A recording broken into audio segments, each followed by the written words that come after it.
আউযুবিল্লাহি মিনাশ শাইতানির রাজিম বিসমিল্লাহির রহমানির রহিম রব্বি ইশরাহ লি সাদরি ওয়া ইয়াসসির লি আমরি ওয়াহলুল উকদাতাম মিন লিসানি ইয়াফকাহু কাওলি ওয়াজআলনি ওয়াজিরাম মিন আহলি। আসসালামু আলাইকুম প্রিয় দর্শক শ্রোতা, ইঞ্জিনিয়ার মোহাম্মদ মুজাহিদুল ইসলাম আপনাদের সাথে আছি বর্তমানে কলাপাড়া পৌরসভার ৮ নং এবং ৭ নং ওয়ার্ডের মাঝখানে। পাশেই হচ্ছে আমাদের নেসারউদ্দিন সিনিয়র মাদ্রাসা। এই নেসারউদ্দিন সিনিয়র মাদ্রাসার এই মোড়টা, এইখানে একটা ৩ রাস্তার মোড়, যেখানে একটা গুরুত্বপূর্ণ জায়গা, এমন একটা জায়গায় একটা ড্রেজারের বালুর পাইপ নেওয়া হয়েছে। এইগুলো নিয়ে যে সমস্যাগুলো সাফার করে এখনও কেন বিভিন্ন মানুষ বিভিন্ন তথ্য জানা সত্ত্বেও চোখ বন্ধ করে রেখেছে, আমি সেই অনিয়মগুলো নিয়ে আপনাদের সাথে কথা বলার চেষ্টা করব। দর্শক শ্রোতা, আমি আগেই বলেছি আমি একজন পেশায় ইলেকট্রিক্যাল ইঞ্জিনিয়ার। আমি সিঙ্গাপুরে স্যামকো মেরিনে দায়িত্বরত ছিলাম 12 বছর। আমি 2018 সাল থেকে এখন 2026 সাল পর্যন্ত আমার যে কৃষিকাজের সাথে সম্পৃক্ত আছি। দেশে এসে আমার লক্ষ টাকার চাকরি ছেড়ে দিয়ে এসে আমি আমার দেশকে ভালোবেসে কৃষির সাথে সম্পৃক্ত হয়েছি। তো অনেক দিন পর্যন্ত ভাবতেছি যে অনিয়ম নিয়ে কিছু কথা বলবো বলা হয় না, তার ভিতরে হঠাৎ করে অনাকাঙ্ক্ষিতভাবে কালকে আমার বাগানে যে হামলা হয়েছে, তারপরে চিন্তা করলাম এখন আর বসে থাকার কোনো কারণ নাই। আমাদের যেটা করতে হবে, যেই জিনিসগুলো অনেক আগেই আমার করা উচিত ছিল কিন্তু আমার শুরু করি নেই, আজকে থেকে ইনশাল্লাহ শুরু করলাম। তো আমার একটাই জিনিস, আমি কোনো দলের সাথে নাই, কোনো মতের সাথে নাই, আমি একমাত্র আল্লাহ এবং আল্লাহ রসুলের দল করি। আমি লা ইলাহা ইল্লাল্লাহ মুহাম্মাদুর রাসূলুল্লাহ সাল্লাল্লাহু আলাইহি সাল্লাম বিশ্বাসী এবং এর সাথেই আমি থাকব। এবং আমি একটা জিনিস মেনে নিয়েছি যে মরলে শহীদ বাঁচলে গাজী।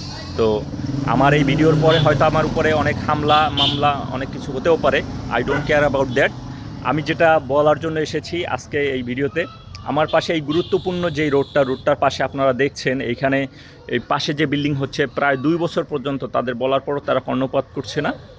এখানে রাস্তার পাশে খোয়া ফেলে রেখে কয়েকদিন পর পরে এই খোয়াগুলো রাস্তায় এসে জড়ো হয়ে যায় এবং এইভাবে ছড়িয়ে ছিটে থাকে, আবার আমরা পরিষ্কার করে দিই, আবার এই সেম জিনিসটা হয়। তার মধ্যে এই মরার উপরে খরার ঘা যেটা বলা হয়, আপনারা দেখেন ঠিক 3 রাস্তার যে মোহনাটা, এই মোহনাটা এত বড় একটা গুরুত্বপূর্ণ জায়গা, একটা শিক্ষা প্রতিষ্ঠান, তার পাশে এই দেখেন কিভাবে গাড়িগুলো উপরে উঠছে এবং স্লোপ করছে।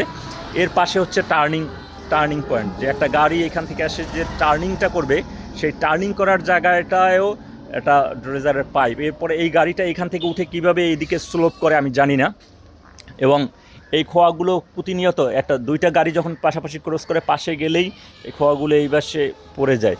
তো এইভাবে যেই অনিয়মগুলো হচ্ছে, এত বড় একটা প্রতিষ্ঠানের যে অধ্যক্ষ আছে, যে প্রিন্সিপাল স্যার আছে, তারা সবাই দেখে, কিন্তু তারা এর 2 বছরে কেউ কোনো প্রতিবাদ করে না।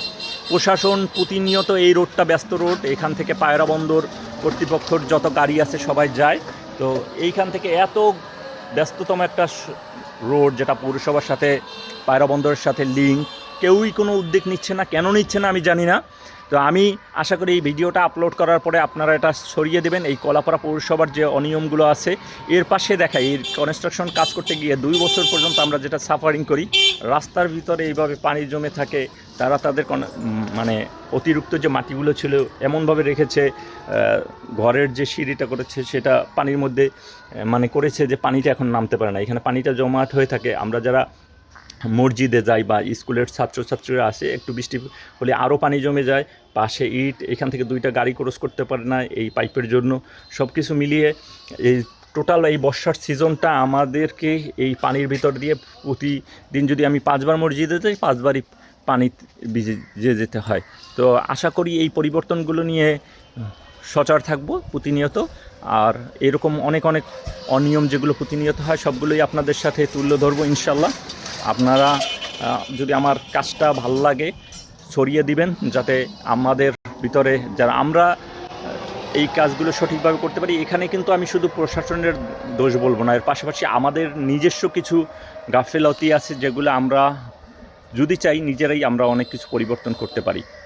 না, আমি আমার কাজটা করলাম, আমার জিনিসটা এমনভাবে না রাখি যে কারণে আমার সমাজের লোকের সমস্যা হয়। কিন্তু এইটা যে করে সে ভুল করার সাথে সাথে আমরা যারা দেখি তাদেরও ভয়েস রেজ করা উচিত।